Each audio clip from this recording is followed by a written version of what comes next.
Selamat datang di acara OCD Obrolan Cak Den.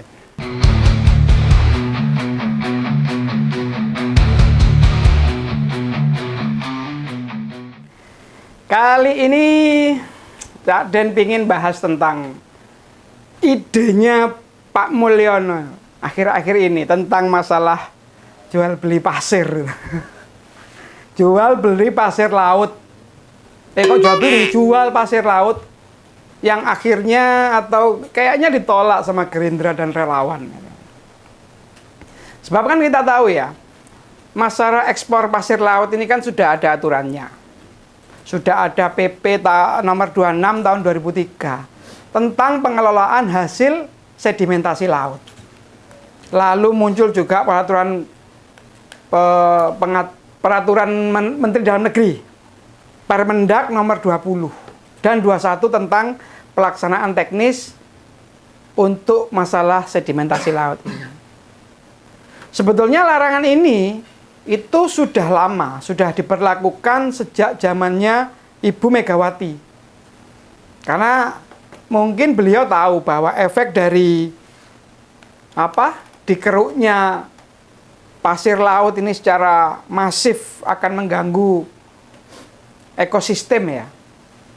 Tapi ya apa mau dikata, sekarang yang berkuasa Pak Mulyono.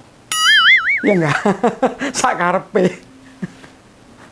Jadi ceritanya Pak Mulyono ini beralasan bahwa kenapa dia mengizinkan ekspor sedimen laut ini, itu karena satu, itu bukan pasir laut. Dan sedimen yang semakin menebal atau semakin banyak ini akan mengganggu jalur dari kapal, jalur lalu lintas kapal. Meskipun dari Partai Gerindra sendiri, yaitu Pak Ahmad Muzani selaku sekjen itu mengeluarkan statement bahwa meminta agar ini ditunda. Karena apa? Karena kebijakan ini adalah kebijakan yang tergolong strategis gitu loh. Kenapa kebijakan strategis ini ditetapkan di akhir-akhir masa jabatan? Harusnya kan nunggu dulu. Nunggu supaya Pak Prabowo atau presiden terpilih ini dilantik dulu. Harusnya kan begitu. Jadi seakan-akan memberikan pesan, ini dari Partai Gerindra ya, bahwa Pak Prabowo ini takut terjebak atau takut dijebak oleh Pak Jokowi tentang masalah ini. Takut dia yang disalahkan gitu loh. Lalu dari beberapa kalangan, ya kan, awalnya kan yang menolak hanya orang terkenalnya hanya satu tuh. Siapa?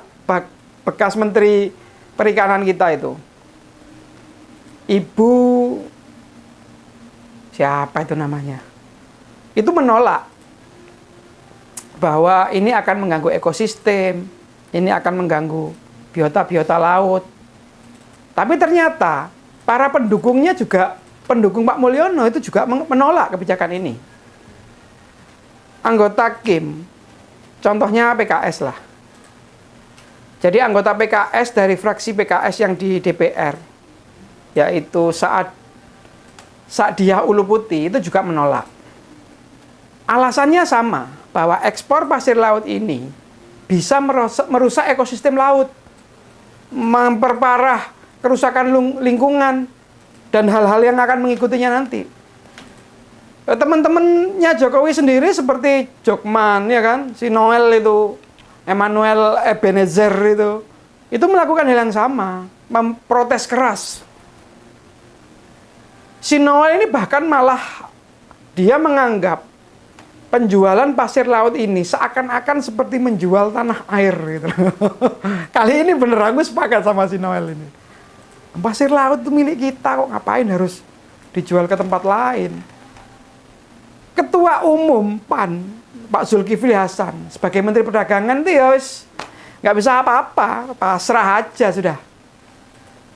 Permendak nomor 20 dan 21 itu kan mandat PP kan, mandat peraturan pemerintah nomor 26. Ya bisa apa dia?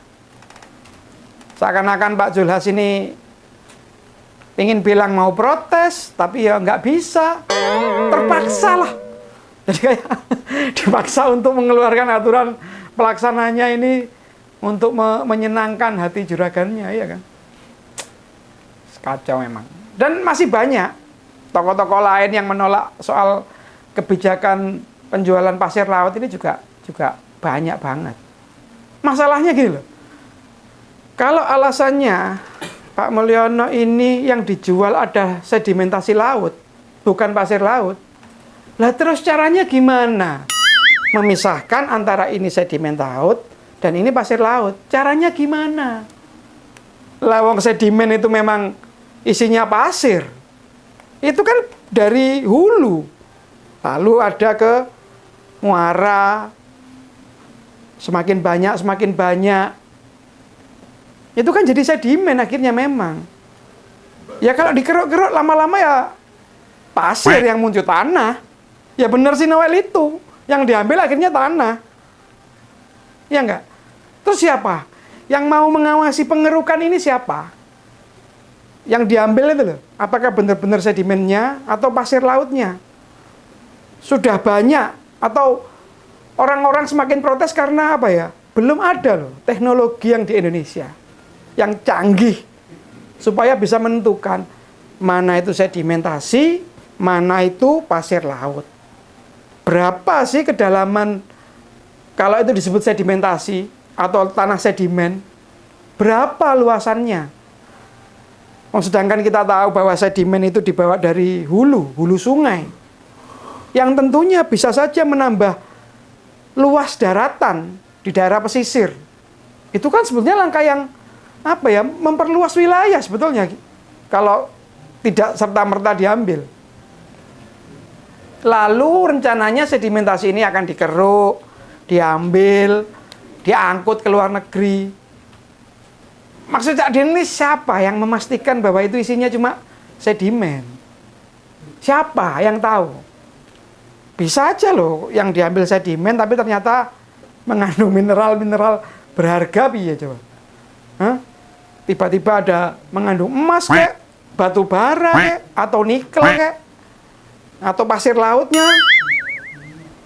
Karena apa? Karena ya kita nggak tahu, ya tadi loh, nggak ada teknologi yang membuat kita yakin bahwa yang diambil itu cuma sedimen dari laut.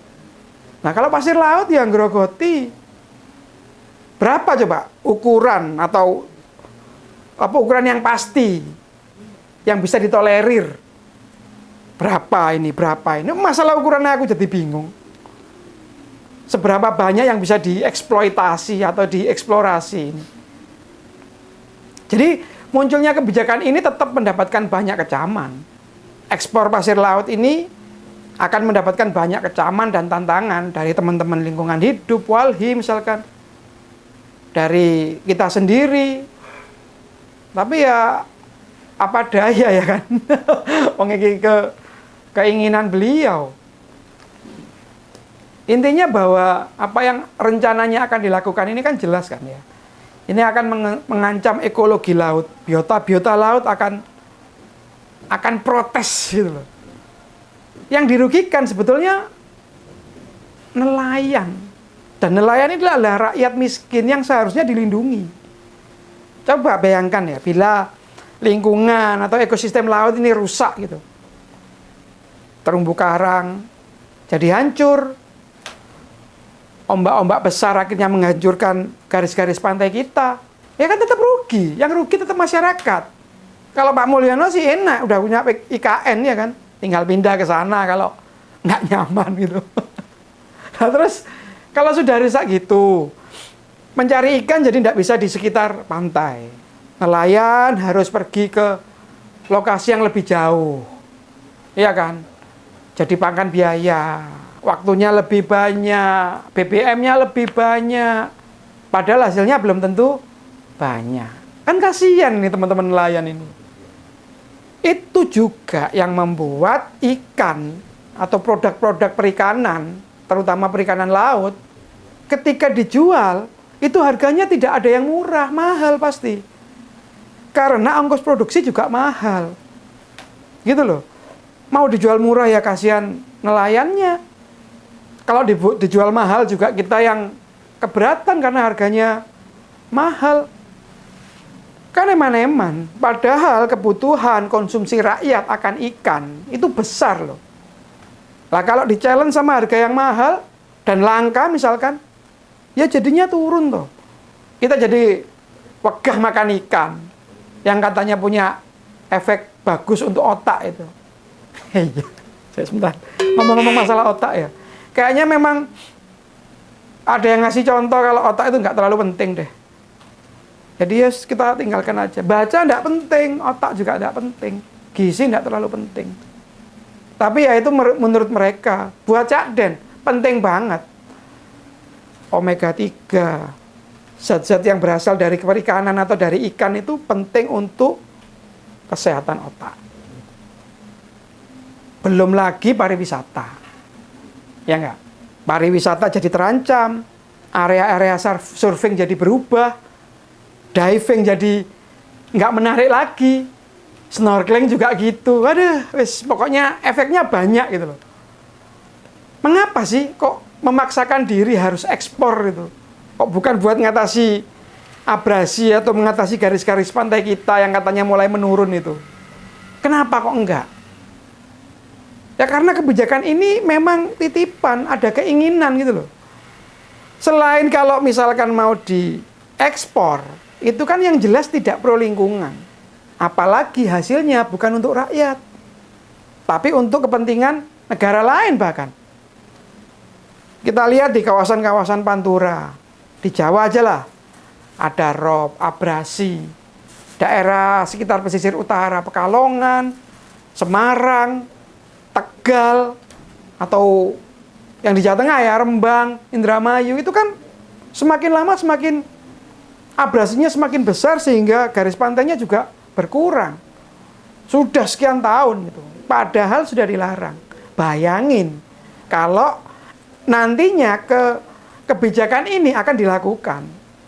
Ya semakin lama semakin merambah area penduduk, area nelayan nantinya. Kenapa nggak dibikin sedimen dikeruk untuk nambalin garis pantai Pantura kita sendiri sih dibandingkan ke luar negeri? Kan lebih bermanfaat buat masyarakat. Artinya kan menurut Cak Den ya, bahwa Pak Mulyono ini semakin mau habis masa kekuasaannya ini nggak lagi mikirin rakyat. Wes bingung, wes harus jual ini, jual itu. Mana yang jadi duit dijual-jual. Batu bara oke. Secara spontan aja dia. Minyak gas, sedimen, diambili semua. Lalu gimana masalah hilirisasi yang selama ini didengung-dengungkan gitu? Gimana? Apa ini juga akan menghilirisasi pasir laut gitu? Wes, maksud saya gini loh. Sudahlah Pak, apapun yang kamu lakukan sekarang itu janganlah terlalu merugikan masyarakat gitu loh. Orang basicnya Pak Mulyono itu kan tukang kayu kan. Ya sudah.